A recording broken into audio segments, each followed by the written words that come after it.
Welcome back to another wrestling discussion. This is the Rational Wrestling Mark, also known as the Rational Wrestling Viewer.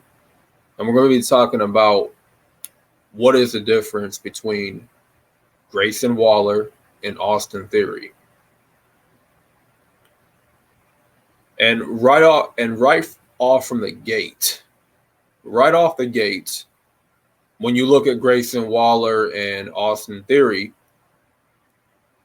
they're definitely very similar to one another. I mean, both are cocky, brash, egotistical,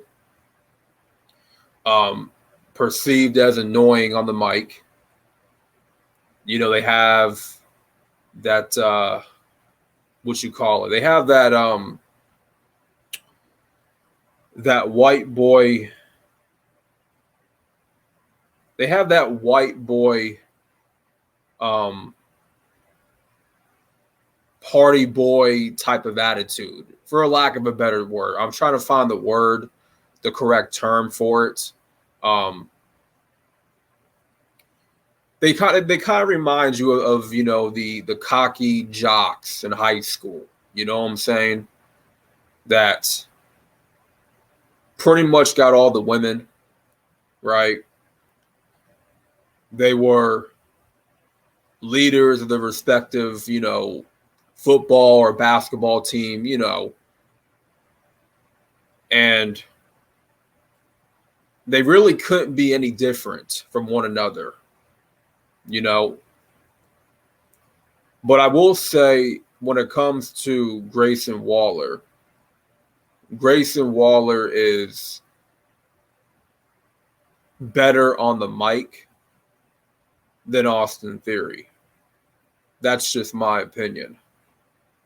Now, some people will say there's really no difference between these two guys, right?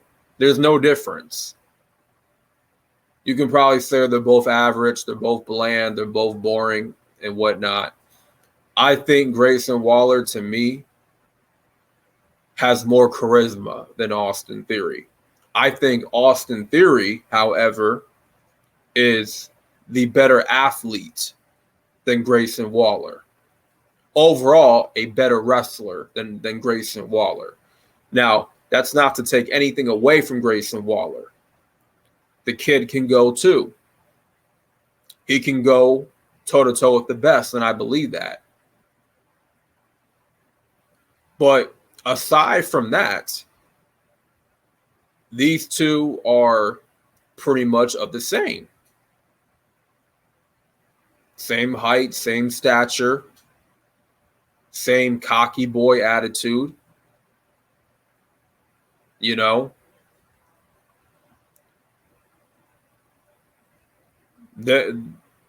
remind you of the two white boy fraternity members of their college dorm, right? That's kind of what they remind you of. You could imagine these two being part of a fraternity group in college, right? Always throwing the bachelor parties, every weekend. Like that's kind of what they remind you of,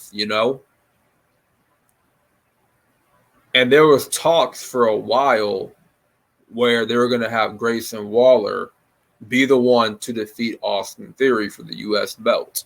And thank God that's not going to happen, because Grayson Waller has only wrestled, now 2 matches, but it's way too soon to put that belt on him that quick. I mean, they didn't put the belt on Austin Theory that quick when he debuted on the main roster. They waited a while to give him the belt, right?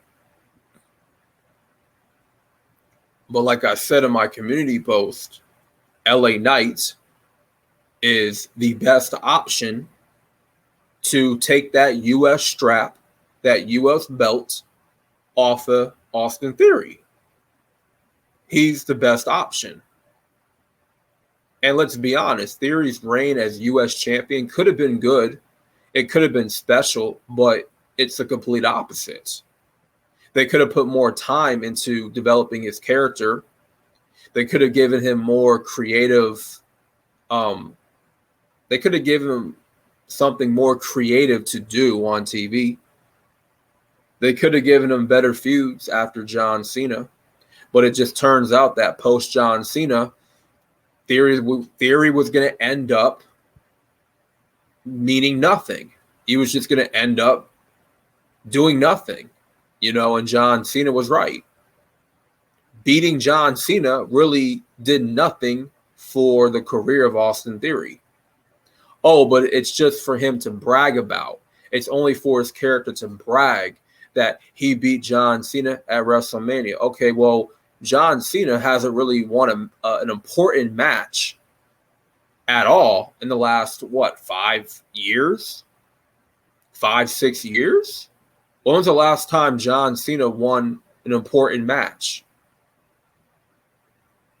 The last one I can think of is AJ Styles at the Royal Rumble 2017 when he won his 16th world title and tied Ric Flair. That was probably the last important match John Cena has ever won. And that was probably the last time he was actually relevant on TV.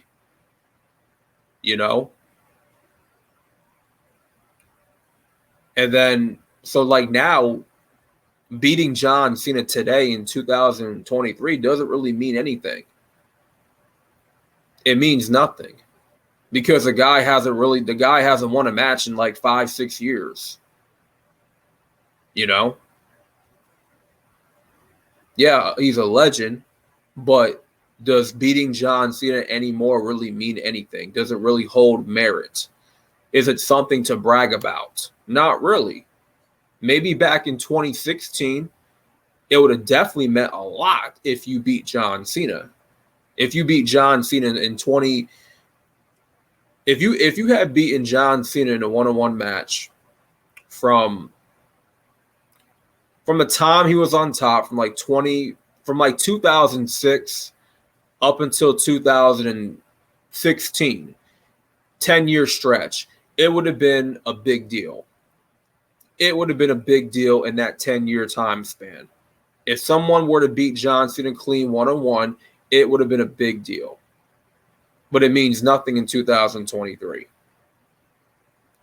So Austin Theory is just, right now, he's spinning his wheels.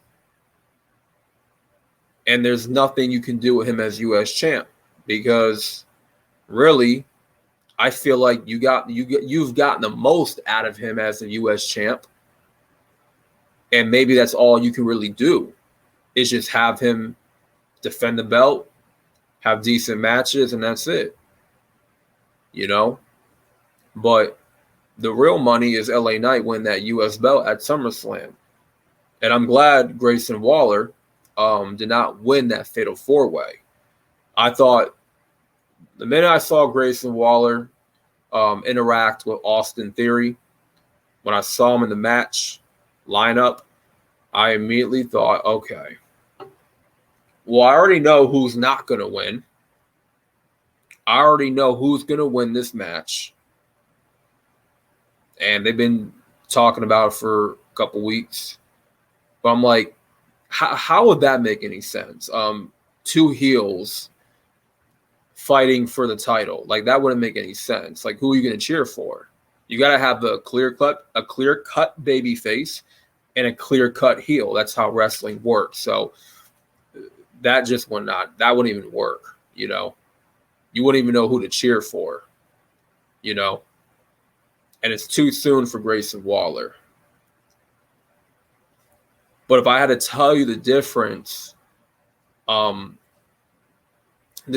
is Grayson Waller is more charismatic than Austin Theory. And I said it. Austin Theory is a better wrestler, in my opinion.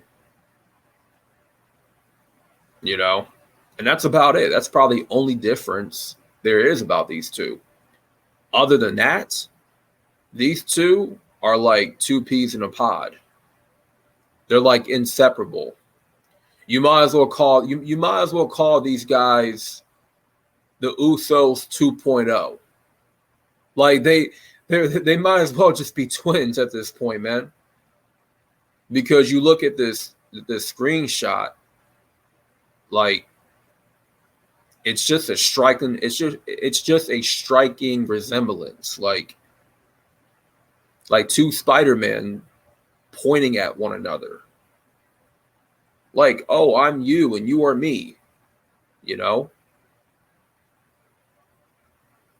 But I think the best thing to do, if we're talking Austin Theory and Grayson Waller, because honestly, these two are bound to be directionless. They're bound to be directionless in the coming months. Once Theory loses a U.S. belt, he's going to be directionless. Once Grayson Waller, I guess, gets a little bit of steam, he's going to wear out. He'll wear thin. He'll fade out. He'll become directionless, just like Austin Theory. And when that does happen, the best case scenario would be to put these two in a tag team. Fuck it.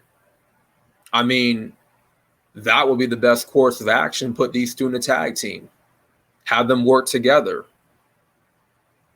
Can you imagine the heat that these two would garner if they were a team and they were running roughshod in the tag team division? You know, I think that would be the best idea. And I think they should make it happen. You know? Because what else are they going to do? Like, what else are they going to do? You know? Like, it's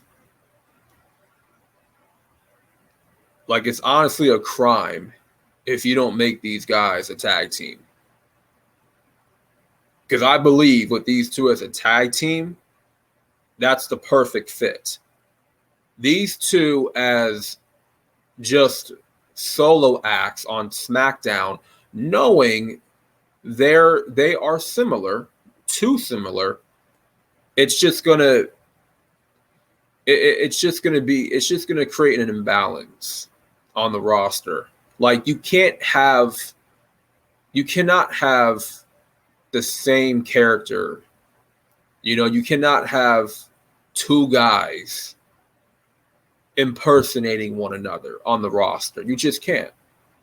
You can't have two wrestlers of the same character, of the same personality, and not put them together. Like, you just can't. You can't just have these guys as a solo act and have these two guys of the same personality. Like, put these two in a tag team and go from there. You know what I'm saying? The crowd will definitely give these guys a reaction. You know? They'll definitely give these guys a reaction, and they will get over as a tag team. I guarantee you they will. You know? I guarantee you they will.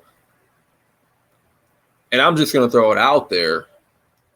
Eventually, when they do split up the tag team belts, one exclusive on Raw, the other exclusive on SmackDown, if these two are a tag team, I will put the tag team belts on these two. Fuck it. Make them a tag team. You know? I mean, what's the worst that can happen? They both come out together and get no reaction. That would suck. You know, that would be a tragedy. But I think it would work as them as a tag team. As a solo act, it's not going to work. They're just too similar, man. They're too similar. You know? So that being said, let me know your thoughts down in the comment section. What do you think is the difference between Austin Theory and Grayson Waller? Do you think there's any difference at all? You know, let me know your thoughts down below. And if you had to pick who is better of the two, and do you think they should be a tag team? So that being said, signing out. This is the Rational Wrestling Mark, also known as the Rational Wrestling Viewer, and I'm out. Peace.